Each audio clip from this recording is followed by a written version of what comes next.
Oh hey, it's Wes, and today it's time to get some power. We're talking about the Moman Power 140 V-mount battery. When last we were looking at a battery, we were looking at this ZG Cine V-mount battery. It has a screen, it has USB-C charging. Well, that's nothing new anymore. Here we have the Power 140. It has no screen. We have a very typical power level display here. As you can see, the battery is currently empty. I have drained it once again, and it is charging. We are charging it at its maximum speed of 50 watts via USB-C. And how do we know that we can hit the max? We are using this beautiful ISDT Power 200 charger that can do 65 watts per channel, total of 200 watts. I'm going to be talking about this more later on though. So we are pumping some current back into this battery because I have cycled this battery 6 times now. You can't just review a battery without cycling it a bunch of times. And what do we learn?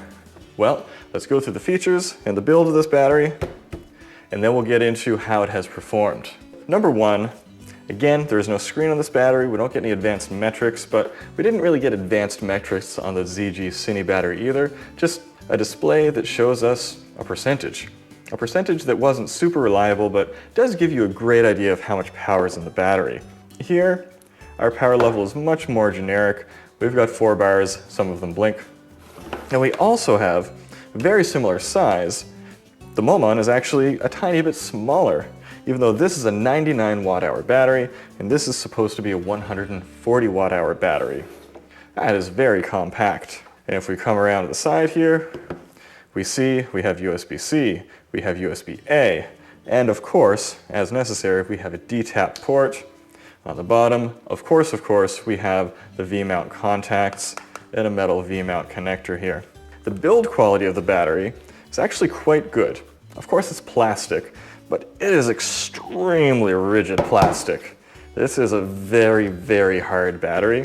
The ZG Cine battery I had mentioned is a very typical consumer electronics plastic, and it's got a little bit of give to it, a little bit of bounce.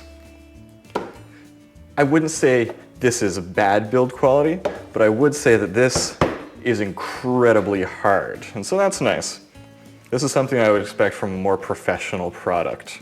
And how do our ins and outs work here? Well, as I mentioned before, we have a maximum of 50 watts in via USB-C to charge this. I really wouldn't recommend it charging it any faster than that, because the faster you charge something, the faster you wear out its cells. And it goes for discharge as well. The faster you discharge it, the faster you wear out its cells. Now, thankfully, this is capable of powering a 150 watt light through its V-mount connector. And I have done this. It works fantastically well, super easy, barely an inconvenience. And through USB-C, we can produce a total of 65 watts, which means that this can fully power this right here, a 16-inch MacBook Pro with an M1 Max processor, which is crazy. And this is a bigger battery capacity than what is in this laptop, because this laptop is trying to abide by airline standards of not exceeding 100 watt hours, which is a caveat we have here. This battery you cannot take on a plane as carry-on. You cannot check this battery. You can't take this battery with you. If you're taking this battery with you, you are road tripping it. Now, Moman does have a smaller version of this that will get you onto an airplane, just so you know, but don't be deceived. This looks like a 100 watt-hour battery. It's the same size as most of them, but it is more than that. But how much more is the question? The USB-A port, unfortunately, it does not do quick charge. It says in the specs that it'll do 10 watts over USB-A, which is normal. That most dumb USB-A chargers max out at 10 watts. In fact though, if you plug in something like an iPad that is capable of drawing more than the 5 volt 2 amp standard of USB-A, it will actually go up to 15 watts over USB-A, which is interesting. But if it's something that relies on a quick charge standard, it will max out very quickly at just the 5 volt 2 amp limit. Now if you're charging this over with 50 watts, you're going to be looking at a charge time of about 3.5 hours over USB-C. Most USB-C chargers will not give you that kind of power and will take a little bit longer or a lot longer. So keep an eye on that sort of thing. As a battery, yeah, it works great. But as a product with stated specifics, how does it hold up? But how much power is in this? When draining this battery completely, and this is a little bit difficult because when you drain it with a light that is drawing a lot of power, this thing is going to crap out at about 85–90% because the voltage level of this won't be able to support a high-powered device anymore. So in order to drain it completely, I then plug it into my iPad and my iPhone or something to really get it right down to the bottom so I can see how much is really in this battery.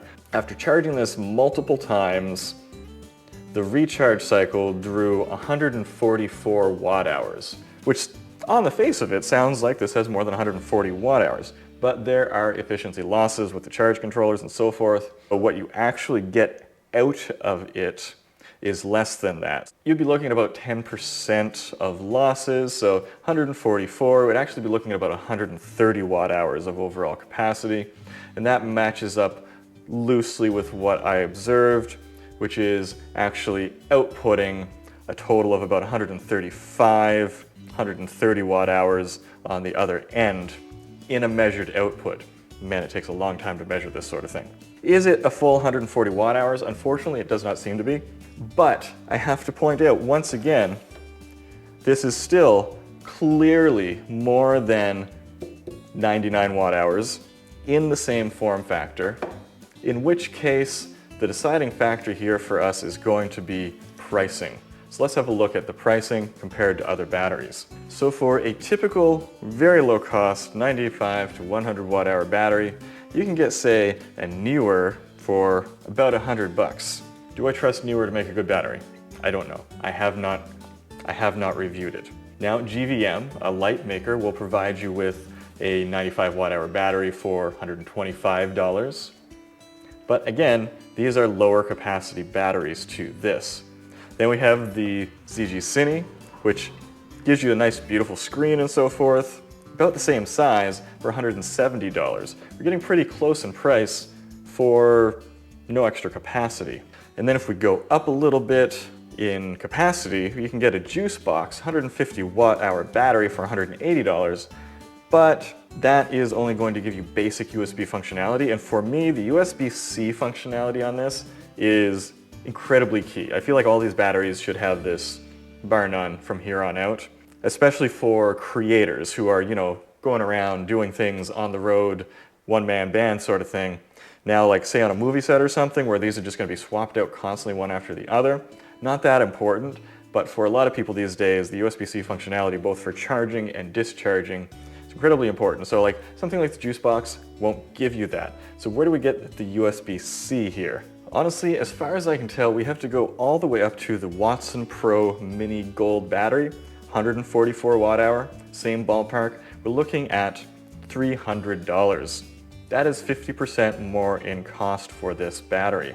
A lot of other batteries have USB-A. With USB-C, you can more effectively, say, charge an A7S III or say A7 IV, like this camera in front of us here, if you want to plug that in.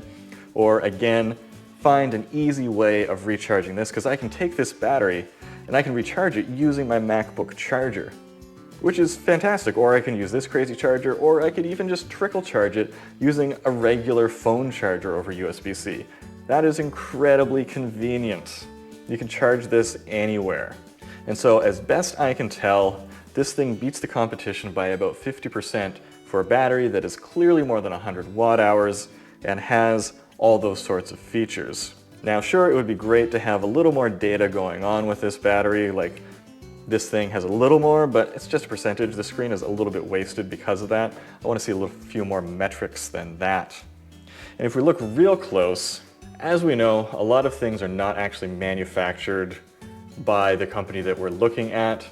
We find a very similar battery, the SWIT 140 watt-hour battery. Even the label looks incredibly similar, but this sells for $150 more. That's kind of crazy.